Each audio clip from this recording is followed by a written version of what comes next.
सासू माँ बदल गई।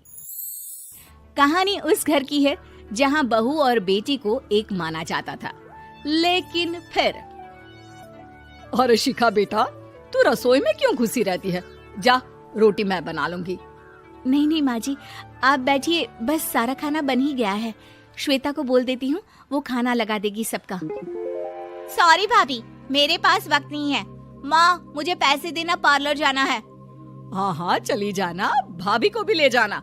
वो भी जाने को बोल रही थी पार्लर, पर पहले ना मदद कर दे उसके खाना लगाने में। देख माँ, वो बहू है, उसे बहू रहने देना, इतना सर पर मत चढ़ा भाभी को। श्वेता, ज्यादा मत बोला कर।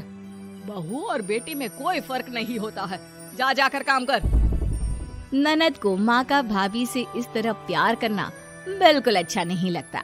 वो बार बार किसी न किसी तरह माँ को भाभी के खिलाफ भड़काती रहती, लेकिन कोई फायदा ना होता। एक रोज, अरे बेटे किशन, जा बहू को कहीं घुमा कर ला, सारा दिन घर में काम करती रहती है।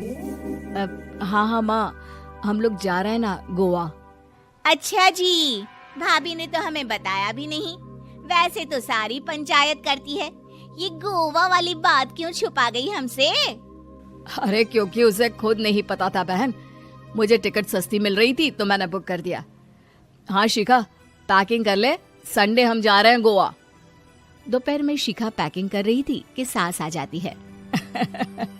ये क्या बहू, साड़ियाँ? अरे गोवा जा रही है घूमने या फिर शादी में मायके हैं?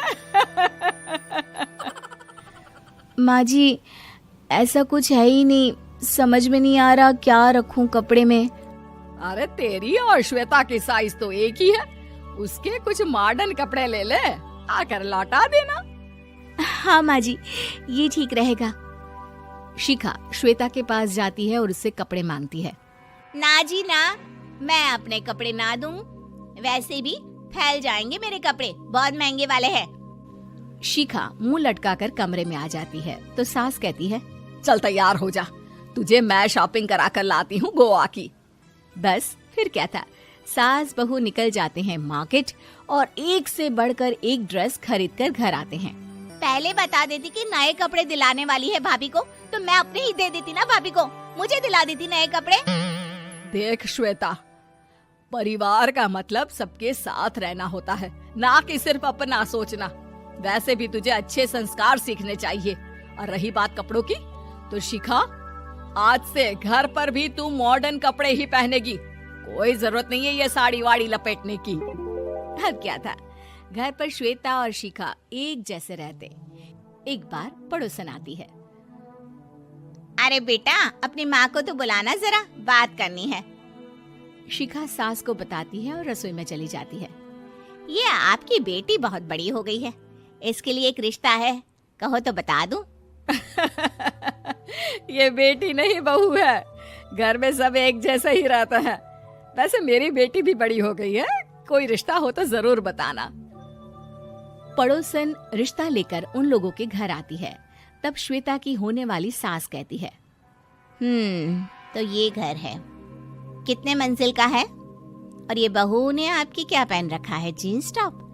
अरे भाई, साड़ी वाड़ी नहीं है क्या इसके पास? देखिए, सर्दी है तो साड़ी में बहू कैसे मैनेज करती, वैसे पहनती है साड़ी भी। देखिए, हम लोग ठहरे पैसे वाले लोग, कोई कमी नहीं है हम लोगों के पास पैसों की, बहुत पैसे हैं, जमीन, नौकर चाकर, कार, सब कुछ है, लेकिन घर में संस्कारी बहू चाहिए। समझ रही हैं ना आप? सास कुछ कहती कि श्वेता बोल पड़ती है, हाय रे, नौकर चाकर से लेकर जमीन, कार, पैसा, हाँ हाँ मुझे रिश्ता मंजूर है मुझे। अरे रुक जा श्वेता, मैं बात कर रही हूँ ना। देखिए, हम लोगों के घर इतनी आजादी नहीं मिलेगी। अरे हाँ कर देना माँ, हाँ कर दे जल्दी से। सास क्या करती, बेटी की शादी ऐसे घर में कर देती है जहाँ ना उनके विचार मिलते हैं और ना ही आचार। शादी के बाद एक रोज फोन पर, श्वेता बेटा, एक बार घर आ जा, बहुत दिल करता है तुझे देखने का। माँ, वो घर पर बहुत काम होता है, कैसे आऊँ? बड़ा घर है, लेकिन आने जाने वालों की लाइन ही लगी रहती है। बेटा मैं तो जानती थी उस घर का हाल, लेकिन तू ही नहीं मान रही थी। माँ देख, हर घर का यही हाल है। तेरी बेटी को यहाँ घूंघट हटाने की परमिशन नहीं है और एक तरफ भाभी स्कर्ट पहनकर घूम रही है। बेटा मुझे क्या पता था कि मेरी बेटी को ससुराल के नाम पर पिंजरा मिल जाएगा।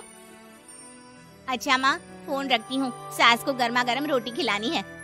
तुम लोगों की तरह नहीं कि एक रोटी बनाओ, एक सब्जी बनाओ, फिर सारा दिन फ्री होकर घूमो। सास फोन तो रख देती है, लेकिन सोच में पड़ जाती है कि एक तरफ बेटी जिसे कोई आजादी नहीं, वहीं दूसरी तरफ बहू जिसे देखकर लगता ही नहीं कि उसकी शादी भी हुई है। अगले रोज। शिखा, अरे ओ शिखा। हाँ माँ, क्या हुआ? कुछ चाहिए आपको? मैं जिम जा रही थी। जिम के कपड़ों में बहू को देखकर सास को घूंघट में अपनी बेटी का ख्याल आता है। देख बहू, घर में बहू की तरह रहा कर। इतने टाइट कपड़े पहनकर जिम जाना पसंद नहीं मुझे। जा जाकर रोटी बना। रोटी?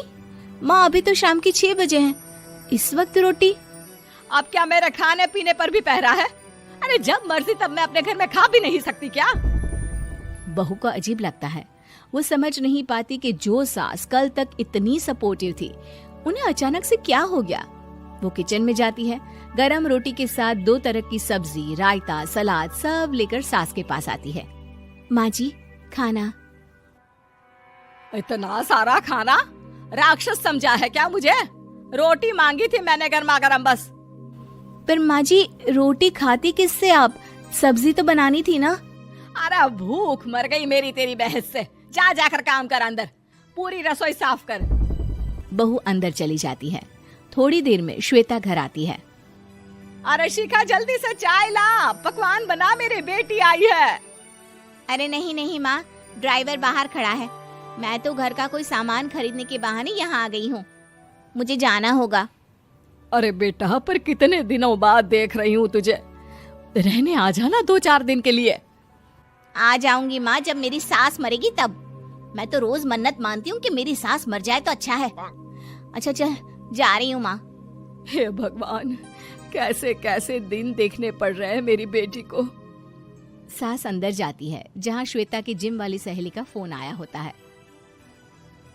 क्या बात है, आज जिम नहीं आई?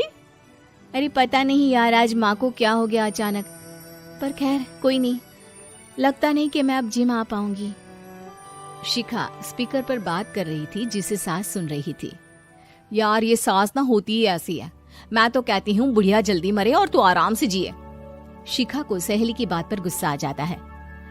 माँ के मरने की कौन सा बच्चा दुआ मांगता है मोहिनी? आगे से ऐसी बात मेरे सामने मत करना। हमारे घर की शोभा ही माँ है। क्या हुआ जो थोड़ी सख्ती दिखा रही है? उसमें भी कोई ना कोई उनकी भलाई ही होगी। मैं तो कहती हूँ भगवान मेरे जैसी सास सबको दे, जो सिर्फ माँ की तरह है। सास वाली तो कोई बात ही नहीं है उनमें। सास ये बात सुन रही थी। उनकी आंख में आंसू आ जाते हैं कि क्यों वो बेटे की किस्मत में बहू को भी भागीदार बना रही थी। शिखा, अरे ओ शिखा, क्या हो गया? जिम नहीं जाना क्या?